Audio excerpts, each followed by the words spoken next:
Après l'extension du pôle santé de Bazolles-Jean-Parais,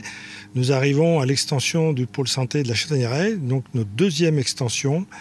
puisqu'il y a déjà eu une extension il y a 7-8 ans, après sa construction en 2008. Ce projet s'inscrit totalement dans notre stratégie santé du territoire, puisque nous nous mettons en capacité d'accueillir demain de futurs médecins, voire acteurs médico-sociaux, mais la priorité reste bien sûr sur la médecine générale,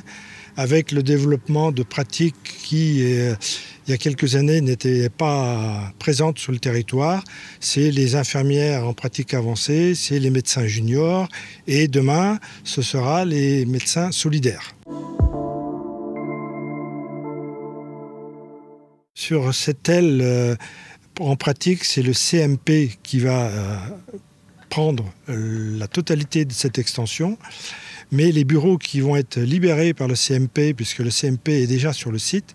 vont être, eux, utilisés par les nouveaux médecins, les infirmières, les médecins juniors, etc.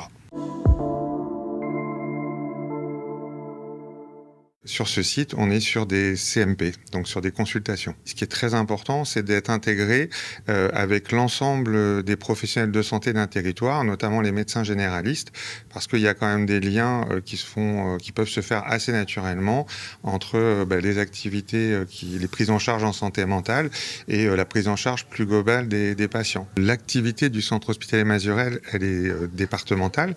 et en fait, on a des activités d'hospitalisation sur La Roche-sur-Yon, mais on a aussi sur l'ensemble du territoire des activités dites ambulatoires qui visent à accueillir donc des consultations avec le CMP, centre médico-psychologique, et aussi des hospitalisations de jour.